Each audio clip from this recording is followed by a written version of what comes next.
খুনি হাসিনার রায় হবে এবং সেই রায়ের আগে হচ্ছে পহেলা গ্রহণ। আজকে ঢাকা বিশ্ববিদ্যালয়ের চারুকলায় আমরা আদি নববর্ষ পালন করছি।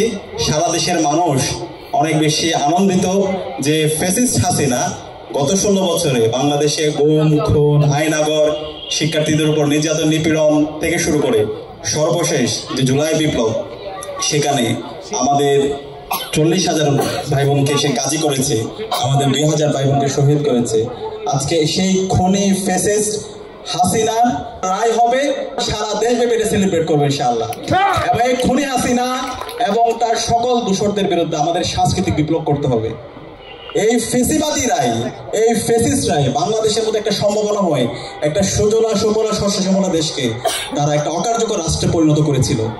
গত 16 বছরে এই খুনি হাসিনার অবৈধ শাসনকে বৈধতা দিয়েছিল কালচারালি কিছু কালচারাল ফেসিস্ট চক্র।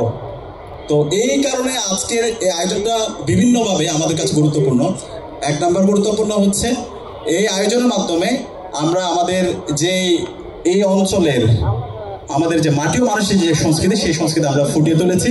একই সাথে আমাদের এই আয়োজনে আমরা এই খুনি হাসিনা ফ্যাসিস্টের বিরুদ্ধে আমাদের কথা, আমাদের কবিতা আবৃত্তি, আমাদের গান, আমাদের সংস্কৃতির চর্চা, সে তার মধ্যে আমরা সেগুলো নিয়ে এসেছি।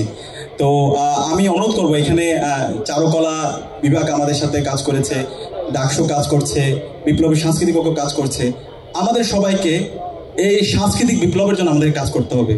বাংলাদেশে এখনো এই খুনি হাসিনার দূষণরা তারা রাজনৈতিকভাবে হারছে, কিন্তু কালচারাল ফেসিস্টরা তারা এখন পর্যন্ত বিভিন্ন জায়গায় ষড়যন্ত্র এবং চক্রান্ত করছে।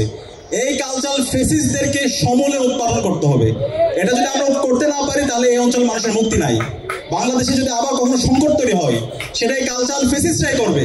সুতরাং এই খুনি হাসিনাকে যারা 16 বছর তার গুম, খুন, আইনাগরকে টিকিয়ে রাখতে যারা সহযোগিতা করেছে, যারা ফেসিস্ট হতে তাকে সহযোগিতা করেছে, তাদের এই বাংলাদেশে আর কোনো স্থান হবে না।